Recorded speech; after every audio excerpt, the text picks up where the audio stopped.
Shalom! Você está em mais um episódio do podcast Exegese e Exposição. Exegese on demand para você. Aqui é o Davidson Pignon, sou mestre em Ciências da Religião, pastor congregacional, professor de exegese bíblica no seminário e também publisher editorial. Para mim é um grande prazer ter você acompanhando os episódios que lanço todas as semanas neste programa. E aproveitando que você gosta de estudar a Bíblia com bastante profundidade, siga-me nas redes sociais e também conheça todo o material gratuito que eu tenho apresentado para o seu próprio estudo e aprimoramento bíblico. Dê uma olhadinha também nos links abaixo em 2 cursos especiais. O primeiro deles, Introdução à Exegese Bíblica, e o mais recente, A Trindade Revelada nas Escrituras Hebraicas. E no episódio de hoje você poderá acompanhar uma mensagem muito especial que trará grande enlevo espiritual para a sua vida.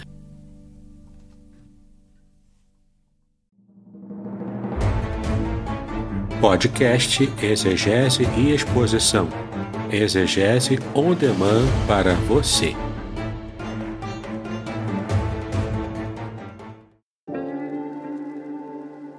Shalom! Aqui é o Davidson Pignon. Eu ajudo pastores e líderes cristãos a fazer estudos bíblicos na igreja sem ter problemas com interpretações bíblicas erradas. Então, se você está pensando em compreender a sua Bíblia com segurança, não deixe de assistir a mais conteúdos como este aqui neste canal.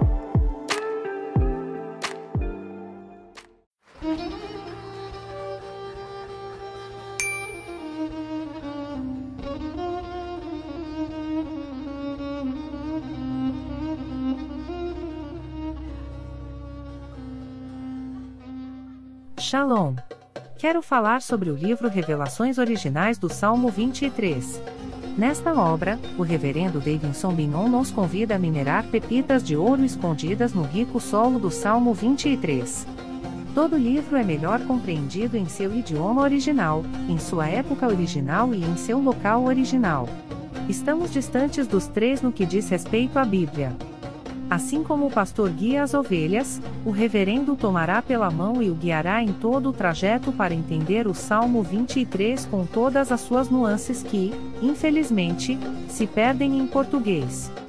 Numa época onde se tenta falsificar o sentido das escrituras utilizando os idiomas originais, o reverendo Pignon nos traz uma tradução correta do Salmo, e uma interpretação sóbria, sem exageros dos termos em hebraico que sofrem prejuízo na tradução para a língua portuguesa. Coisa horrível é comprar bijuteria pensando ser joia rara. Aqui não é o caso. Realmente você aprenderá a minerar pepitas de ouro com este livro. As minhas já estão guardadas no cofre.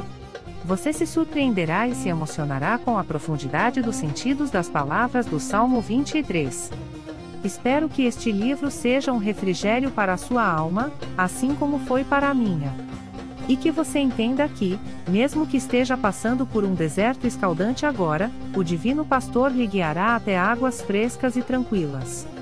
Assim, para ter uma boa leitura, acesse o link na descrição.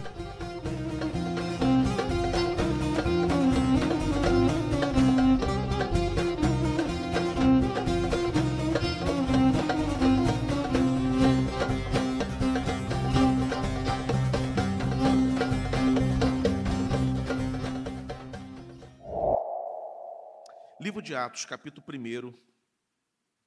Nós leremos do verso 1 até o verso 5, onde Lucas, o autor do livro, diz assim: Escrevi o primeiro livro a Teófilo, relatando todas as coisas que Jesus começou a fazer e a ensinar, até o dia em que, depois de haver dado mandamentos por intermédio do Espírito aos apóstolos que escolhera, foi elevado às alturas.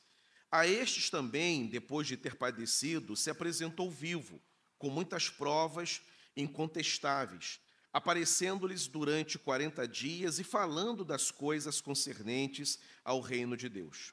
E comendo com eles, determinou-lhes que não se ausentassem de Jerusalém, a qual disse ele: de mim ouvistes, porque João, na verdade, batizou com água, mas vós sereis batizados com o Espírito Santo, não muito depois desses dias. Deus abençoe a leitura e também a meditação da sua palavra.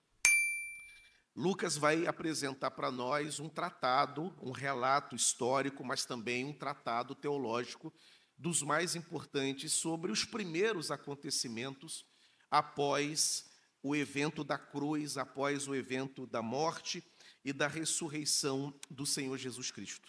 No domingo passado eu iniciei as exposições desse livro e falei algumas características que Lucas tem e que esse livro, o livro de Atos dos Apóstolos, tem. Nessa manhã, dando sequência à exposição iniciada, eu quero destacar algumas verdades que estão presentes nesse texto e que foram importantes no século I e são importantes para nós, importantes para a igreja hoje. Verdades essas que estão presentes nesse trecho, nessa perícope.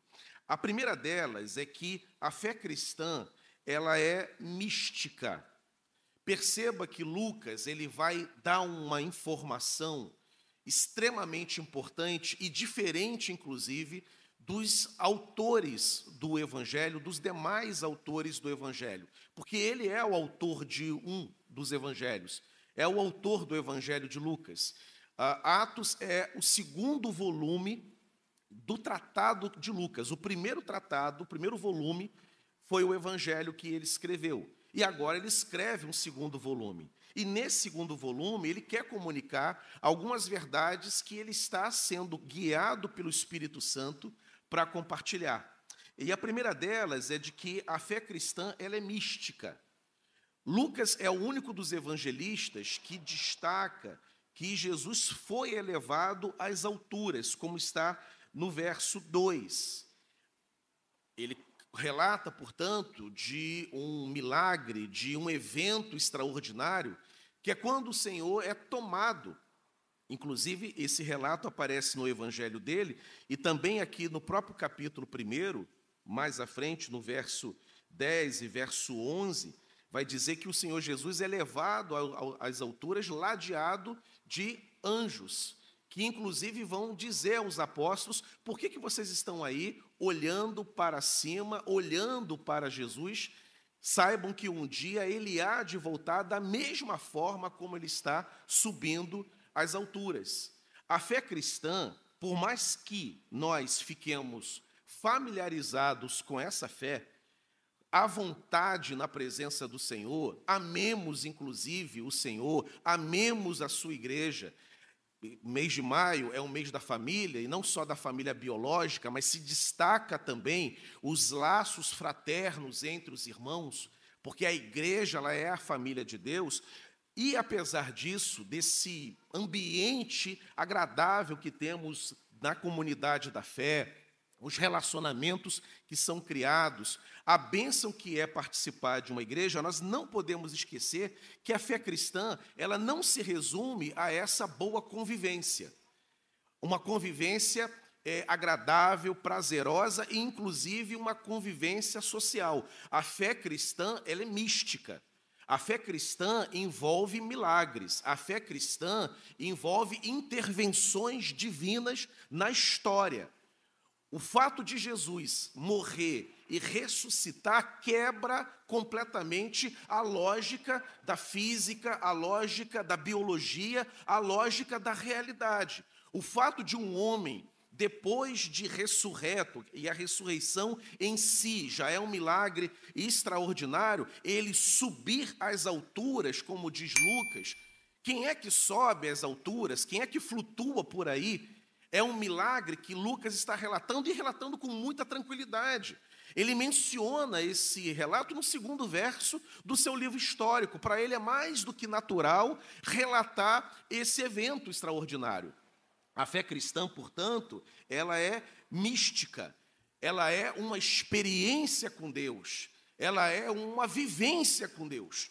Não só uma vivência entre irmãos amados, mas ela também é a experiência do poder de Deus. ela é a experiência de uma invasão do céu na realidade humana.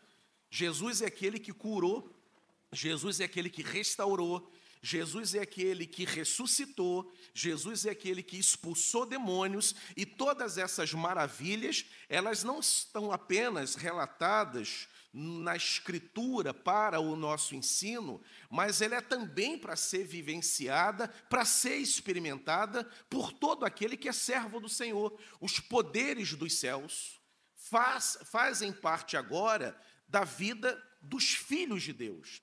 Filhos de Deus, os servos do Senhor, aqueles que nasceram de novo, são aqueles que experimentam de milagres.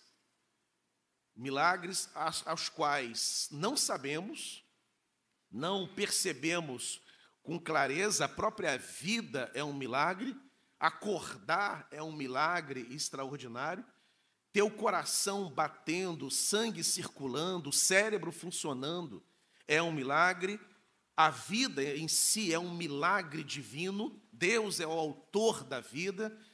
Gênesis diz que na origem de tudo, a terra era sem forma, era vazia, era um grande caos, e o Senhor organiza aquele caos, Ele dá beleza, Ele dá forma, e Ele, portanto, dignifica a vida, Ele santifica a vida que Ele próprio criou, instituiu, e enche essa vida de significado, de direção e de beleza. A vida, portanto, é um milagre. Mas há também aqueles milagres que são percebidos, quando algo que nos acontece, que não é da ordem do dia, e percebemos que é a mão poderosa de Deus. Um dos riscos que nós temos na fé cristã é ficarmos tão acostumados com a igreja, tão acostumados com a pregação, que perdemos essa perspectiva do poder, da autoridade e do milagre, porque a fé cristã, na nossa vida, ela começa com o milagre. A conversão do homem é um milagre. O homem, por si mesmo, jamais se inclina na direção de Deus. O homem não quer, ele nasce debaixo de uma condição de indiferença espiritual. Ele nasce pecador, ele não quer saber das coisas de Deus. Para que os nossos ouvidos, a nossa atenção se incline na direção de Deus, é necessário que o Espírito Santo realize a obra de convencimento, chamando a nossa atenção, movendo a direção do nosso coração para Ele. Do contrário, nós não vamos querer. Ele nos atrai com cordas de amor, como diz a Escritura. A salvação, a experiência da conversão, ela é um milagre extraordinário. E Lucas, portanto, está dizendo, olha, ele, depois de ter padecido, ele apareceu para nós, ressurreto. E depois de 40 dias, ele subiu às alturas. A fé cristã tem, portanto, essa dimensão, essa perspectiva mística do relacionamento com Deus. A fé não é algo natural. A fé, inclusive, é um dom de Deus aos homens. Do contrário, o homem jamais iria se interessar pelo Senhor. A tua vida, meu querido, é um milagre. A tua família é um milagre. Você está aqui nessa manhã, isso é um milagre da parte do Senhor. Deus tem sido, portanto, bondoso e poderoso na tua vida, porque nós poderíamos não estar aqui nessa manhã. Poderíamos muito bem sequer ainda estarmos vivos.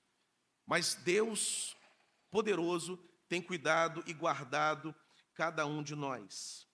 Mas também Lucas vai colocar essa fé que nasce de forma sobrenatural, que nasce de forma milagrosa, ele vai colocar também numa perspectiva histórica.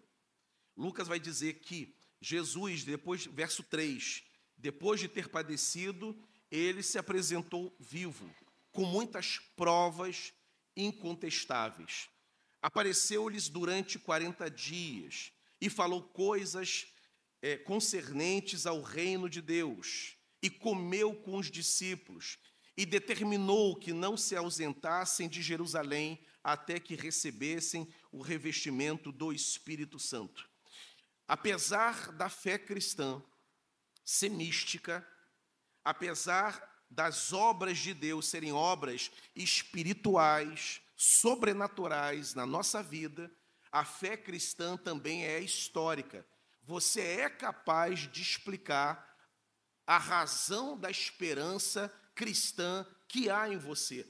Pedro vai dizer isso na sua primeira carta, capítulo 3, verso 15, que a todos nós devemos ser capazes de explicar a esperança que há em nós. A fé cristã, embora seja poderosa, ela comece com uma experiência com um ser que não pode ser visto, comece com um Deus Todo-Poderoso, mas ela pode ser explicável.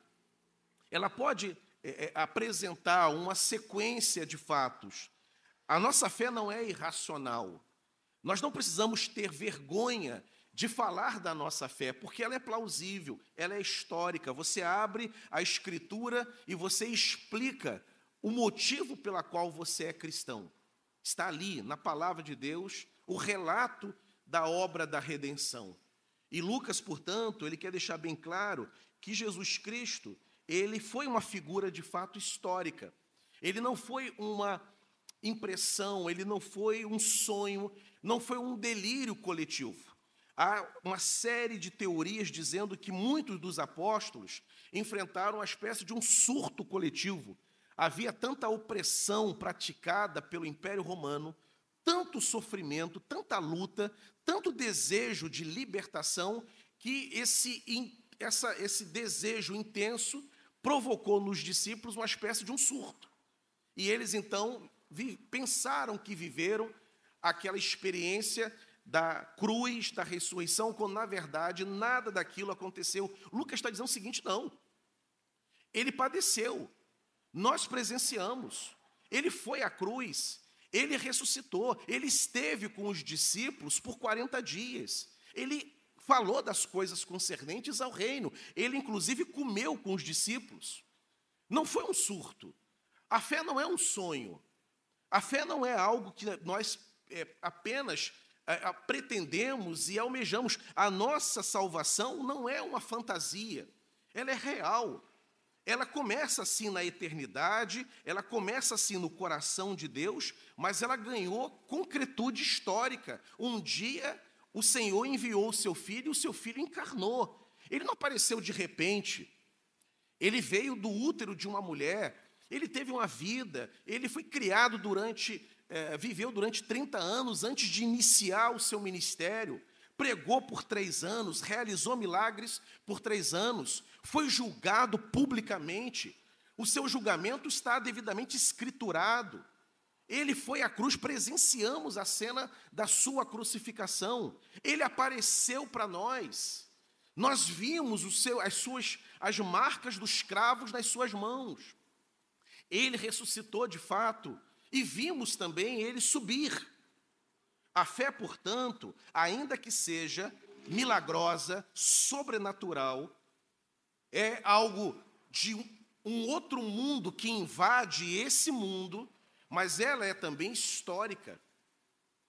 Você pode abrir a Escritura e contar com a bênção do Espírito Santo para poder compartilhar dessa mensagem, na certeza de que essa mensagem será alvo da operação da graça de Deus, e aquele que ouve se convencerá pelo Espírito de Deus de que essa história é verídica. Não somos pessoas meramente esperançosas, otimistas nesse mundo.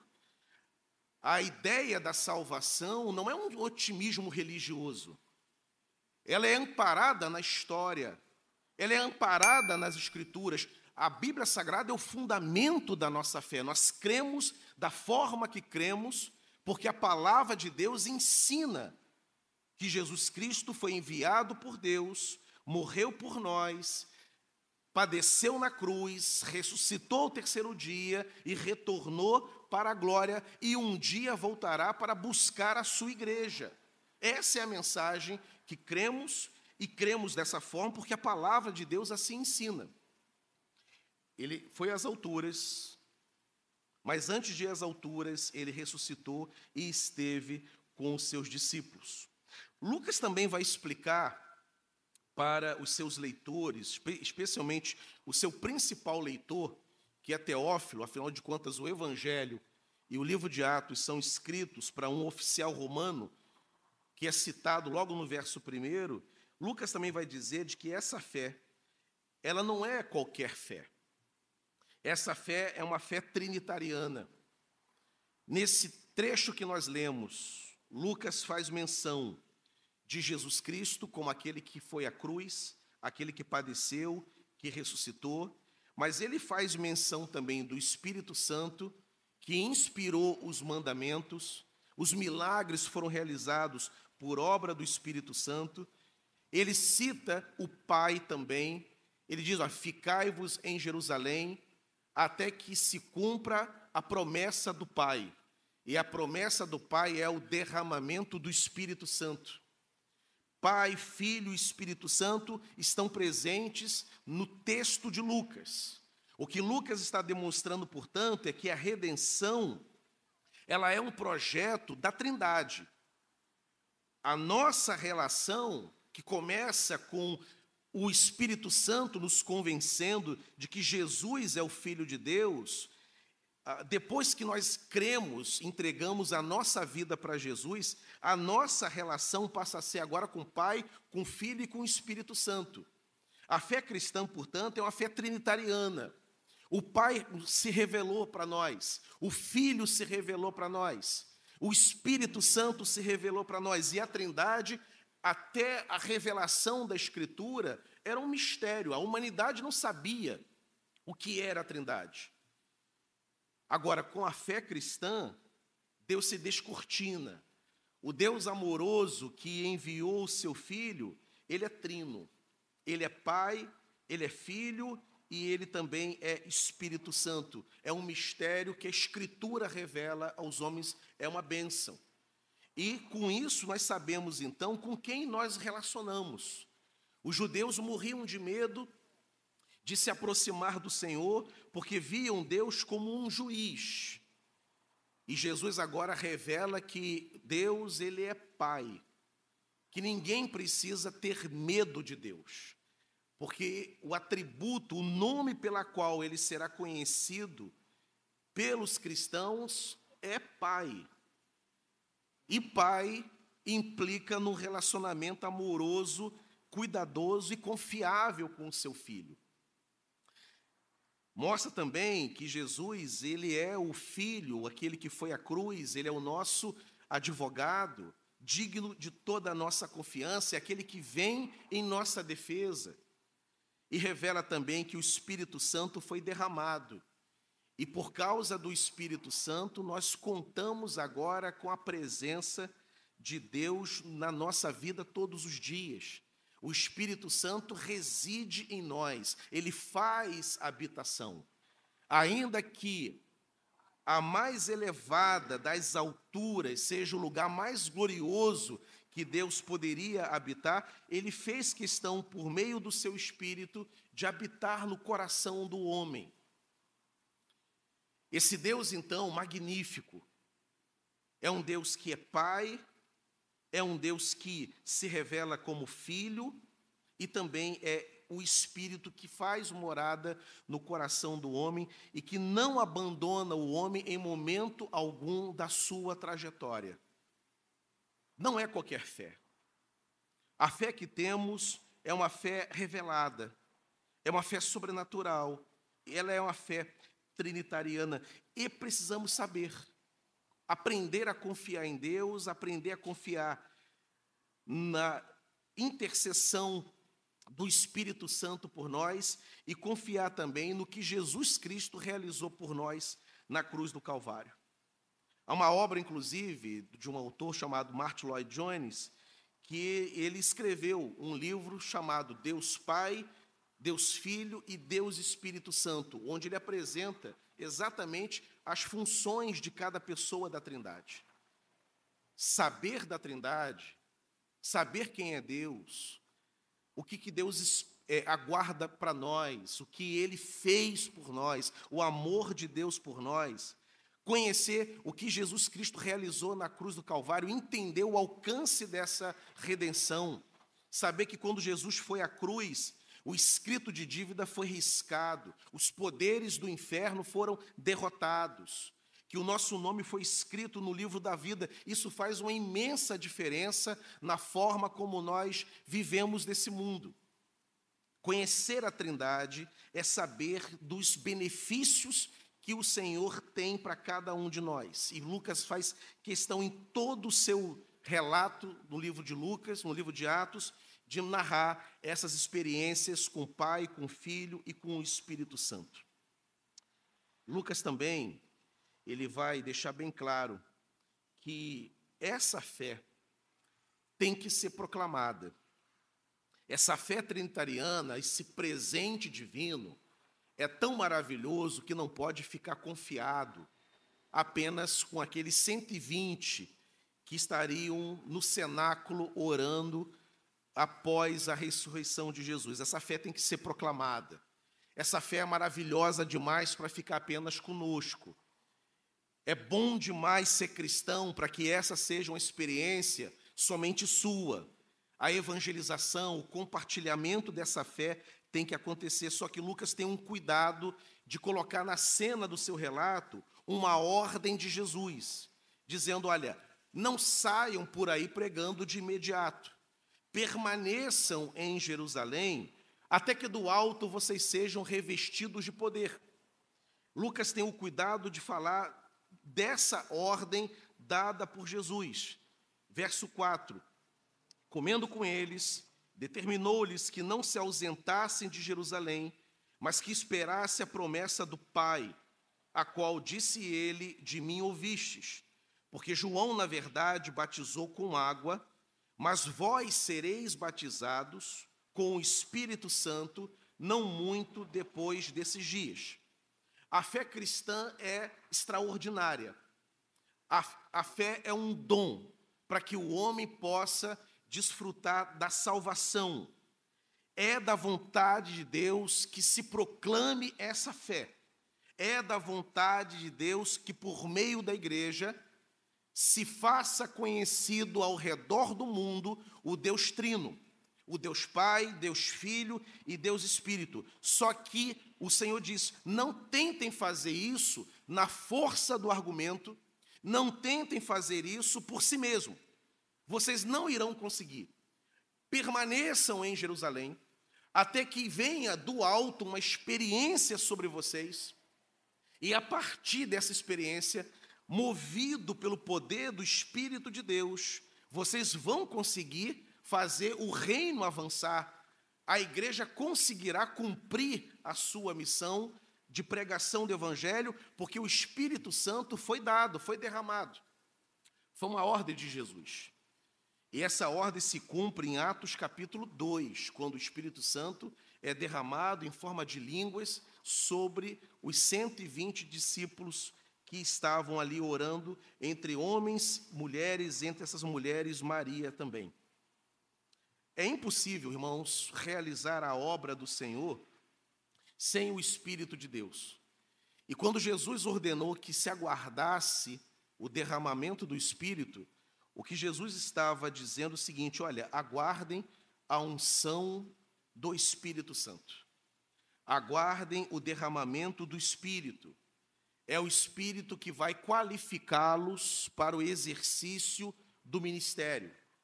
Os poderes do inferno irão tentar sobrepor, tentar obstar o avanço da igreja. E não considerem que seja possível realizar a obra de Deus na força do braço, na força do intelecto, com argumentos humanos, com estratégias humanas. Ninguém consegue, porque é o homem de um lado e os inimigos espirituais ardilosos do outro. Não há a menor chance para o homem tentar realizar a obra sem esse revestimento. Então aguardem. E eles então ficaram 10 dias em Jerusalém, orando no cenáculo. até que o Espírito Santo fosse derramado. E quando o Espírito Santo derramou-se sobre eles, a pregação do Evangelho começou a acontecer. Isso, inclusive, remete para nós que a gente tem que entender o seguinte: a urgência no trabalho do Senhor, é da vontade do Senhor que nós trabalhemos na sua obra, que nos envolvamos com o seu reino, mas nós não podemos esquecer que sem o óleo do Espírito Santo, nós não conseguiremos realizar a obra do Senhor. Somos carentes, necessitados, que o Espírito Santo nos encha, que ele seja derramado com poder sobre nós, para que a obra do Senhor seja realizada com eficácia, com autoridade e com poder. A obra do reino de Deus enfrenta oposições. Oposições que são da própria carne, o nosso eu se opõe.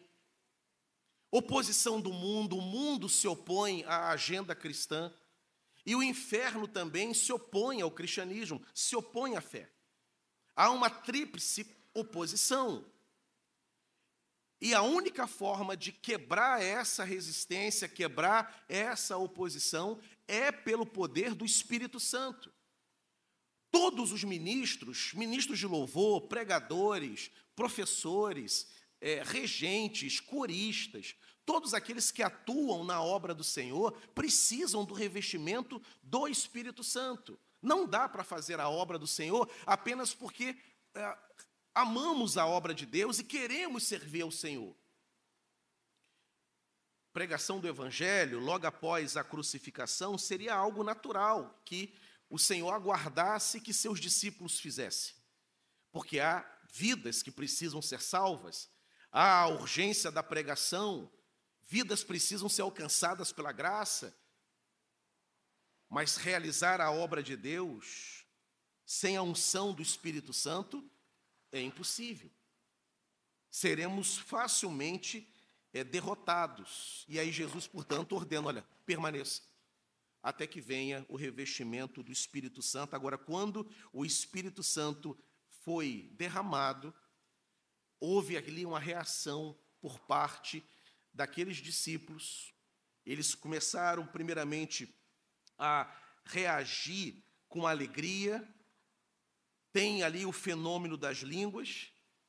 E depois o apóstolo Pedro se levanta pela primeira vez desde a crucificação. Ele se levanta e prega, e resultado da pregação de Pedro, 3.000 pessoas se converteram. Através do Espírito Santo, o resultado que é alcançado é infinitamente maior se fosse na força do braço de Pedro. Eu contei aqui uma experiência vivida pelo Ariovaldo Ramos. Ele contou quando ele pastoreava uma igreja em São Paulo, ele contou isso para nós e depois repetiu isso numa pregação, contou para um grupo de pastores. A igreja dele enfrentava uma fase extremamente difícil, turbulenta, por algumas razões. E o Ariovaldo, àquela altura, ele já era um líder considerado, era uma liderança respeitada. E por mais que ele fizesse reuniões, por mais que ele tentasse chamar as partes que estavam em intriga dentro da igreja, o problema só aumentava. E chegou um momento que ele começou a ficar impaciente com aquela falta de resultado, falta de solução. Palavras dele, ele começou até a ameaçar de disciplina, ameaçar de expulsão. E ele disse que quanto mais ele botava a mão para resolver, o problema piorava. Ele próprio conta que naquele momento do seu ministério, ele estava viajando muito para poder pregar, para poder dar aula, convidado para conferências, convidado para poder publicar, viajar fora do Brasil, pregar fora do Brasil, e ele conta, ele confidenciou que ele não estava orando, não estava tendo tempo de adoração, tempo de comunhão com Deus, mas estava exercendo o ministério, estava cumprindo, portanto, a sua agenda ministerial. E ele conta que, cansado da falta de soluções, ele vai orar, se tranca no quarto e vai buscar a face do Senhor. E ele me contou que naquele dia, naquela ocasião, Deus mostrou para ele que queria dele duas coisas: que ele fechasse a agenda, diminuísse o ritmo do ministério dele, para passar mais tempo orando. Porque Deus queria era a intimidade com ele, e não apenas a produção ministerial. E aí ele, obedecendo a Deus, ele conta que no domingo seguinte ele vai para o púlpito da igreja e ele prega um sermão que ele cronometrou. Pregou um sermão de 45 minutos. E no término daquele sermão, as famílias que estavam com o relacionamento rompido, respondendo à pregação, saíram de seus bancos, vieram até o meio, o corredor da igreja, e aquelas famílias se perdoaram, se abraçaram mutuamente e choraram no culto. E o pastor Ariovaldo disse o seguinte: olha, o Espírito Santo fez em 45 minutos aquilo que eu levei meses tentando fazer sem obter nenhum resultado. O Senhor Jesus, quando ordenou, olha, aguardem o derramamento do Espírito Santo, era para alcançar esse tipo de resultado. É impossível termos êxito no ministério sem a comunhão com o Espírito de Deus, sem a unção do Espírito Santo. Nós estamos para entrar numa semana de oração. De segunda a sexta-feira estaremos aqui. É uma grande oportunidade para nós pedirmos ao Senhor: Senhor, queremos ter mais intimidade com o Senhor. Derrama sobre nós o Teu Espírito Santo. Se agrade de nós, Senhor. Me dê oportunidade de ter intimidades com o Senhor.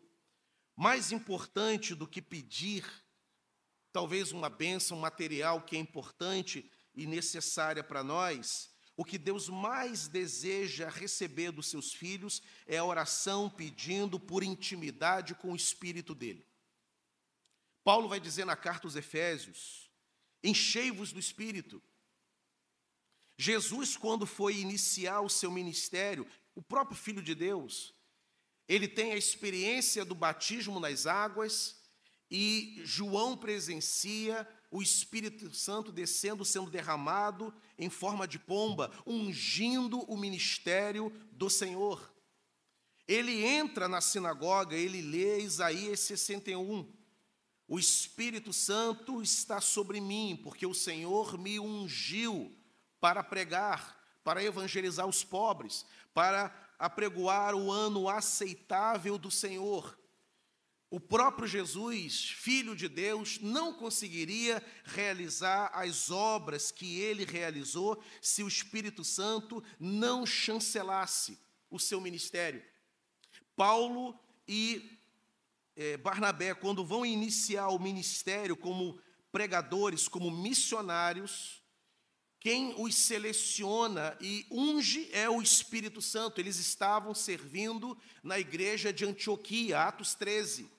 E o Espírito Santo, para a dinâmica da igreja, para a agenda de pregação de Paulo, de serviço interno de Paulo e de Barnabé, e ordena à igreja que os enviasse. É um movimento do Espírito Santo.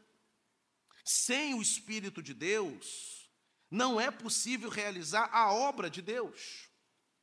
A nossa oração, portanto, é: Senhor, derrama sobre nós o Teu Espírito. Ela não é apenas uma experiência para alguns. A ordem que Paulo deu, conduzida pelo Espírito Santo, de sermos cheios do Espírito, não é para alguns privilegiados espirituais dentro da igreja. Sequer eles existem. Não há uma hierarquia dentro da igreja entre aqueles que são mais capazes de ter experiências com Deus e outros não.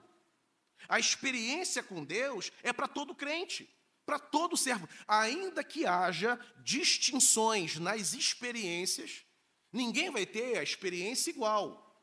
O Espírito Santo nos usará de forma diferente. A uns ele vai usar com graça na pregação, A outros ele vai dar dons musicais, a outros vai dar dons de liderança, a outros vai dar sonhos. Outros terão experiências de visão. Ninguém precisa cobiçar, invejar, desejar o dom do outro. Cada um é uma ferramenta utilizada, é um equipamento utilizado nas mãos do Senhor. Agora, há uma orientação que é para todos. A distinção é carismática, a distinção é acerca dos dons, mas há uma orientação, uma ordem que é para todos. É que todos devem buscar o Espírito Santo e ser cheios do Espírito. Não é para privilégio de um, ou de uma família, ou de um grupo selecionado de abençoados na igreja. Na verdade, geralmente, quando assim, cria-se até mais problemas. A igreja de Corinto está aí. Tinha lá aqueles que eram chamados de os pneumaticóis. Quem eram os pneumaticóis? Os pneumaticóis eram aqueles que se arvoravam os únicos espirituais, os únicos que Deus falava, os únicos visitados pelo Espírito Santo. O resto era psíquicos, o resto era carnais. Havia dentro de Corinto, então, a divisão, pneumaticóis de um lado, psíquicos de outro, espirituais de um lado, carnais de outro. Paulo ataca, critica, doutrina, exorta, dá bronca em todo mundo, dizendo, não, os dons são do Espírito, a todos foi dado beber do mesmo Espírito, o Espírito age em todos, os dons todos procedem do mesmo Espírito, todos nós fomos batizados no mesmo Espírito, é para todos. Precisamos, portanto, entender o seguinte, para o ministério, para a igreja impactar, para a família ser abençoada, para a nossa oração ser uma oração que Deus se agrada, ela tem que ser uma oração cheia do Espírito Santo, o ministério tem que ser cheio do Espírito Santo, a pregação tem que ser cheia do Espírito Santo, o exercício do ministério tem que ser cheio do Espírito Santo. Mas não só para esses ministérios públicos, louvor, pregação, ensino, direção de culto, é para todo. Aquele que atua nas periferias da igreja, aqueles que atuam nos bastidores, são também alvos da bênção do Espírito Santo. Quando Lucas vai relatar o surgimento da igreja, do diaconato, Atos 6, os diáconos ali instituídos, eles estão enfrentando um problema, que é da distribuição de cestas básicas. E Lucas vai dizer que para resolver aquela demanda das entregas das cestas básicas, os apóstolos estabelecem alguns critérios para que os homens atuassem naquela área social. Um dos critérios, um dos pontos, é que os candidatos ao diaconato tinham que ser cheios do Espírito Santo, para entregar cestas básicas, para atuar na administração, para atuar na contabilidade, para cuidar das coisas de Deus, enfim, para estender as mãos na direção da obra de Deus, enfim. Temos que ser cheios do Espírito.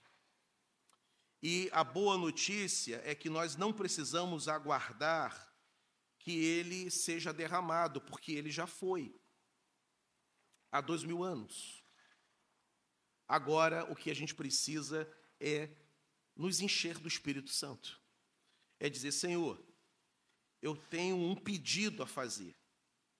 E o meu pedido não é abençoe a minha casa, abençoe o meu trabalho, abençoe a minha renda. O meu pedido nessa manhã é, Senhor, nos encha do Teu Espírito Santo. Derrama Teu Espírito Santo sobre nós. Derrama Teu Espírito Santo sobre mim. Capacita-me para o serviço. Capacita-me para servir ao Senhor, porque sem o Teu Espírito eu não consigo servir a Ti com a excelência que o Senhor quer e com a excelência que o Senhor merece. O Espírito Santo foi derramado. Está no relato de Lucas. Ele está disponível. Ele está acessível. Ele se faz presente nessa manhã. Portanto, podemos pedir, Senhor, me dê uma porção dobrada do teu Espírito Santo. Derrama o teu Espírito Santo sobre mim, para que consigamos fazer a tua obra para a glória do teu santo nome. Vamos adorar o Senhor nessa manhã e pedir que o Senhor derrame do seu Espírito sobre nós.